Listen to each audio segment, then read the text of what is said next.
Calculations in parallel circuits. How do we do them? How do we work out the voltage, the current, the resistance? How does it compare to series circuits? Well, let's take a look. So the main difference between series and parallel is the current, the greatest proportion of the current takes the path of least resistance.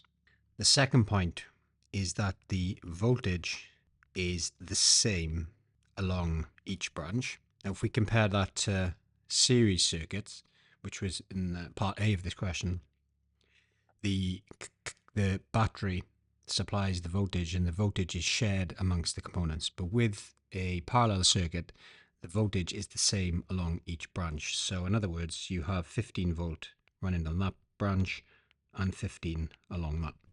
The third point is the resistance. Now the resistance is reciprocal. What that means is it's expressed as a fraction using the following formula. So with that said, let's take a look at what this question is asking. So it says show that the current supplied by the battery is 0.83. So the formula we're going to be using is we get I is equal to V over R. To work out the total current around the circuit, we need the voltage supplied by the battery, which we have, and the resistance. So we need to work out the resistance. So 1 over TR, and I'm just putting, this is just for the branch bit, 1 over R1 plus 1 over R2 equals 2 over 12. So we have 1 over TR is equal to 2 over 12, and that gives me TR over 1 is equal to 12 over 2.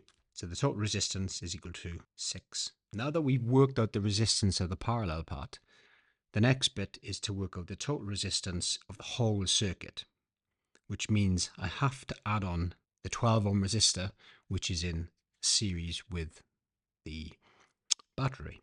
So now that we've worked out the total resistance of the whole circuit, I am now in a position to work out the current. So I equals V over R. So 15 divided by 18 gives 0.8333, which to 2 decimal places is 0.83 amps.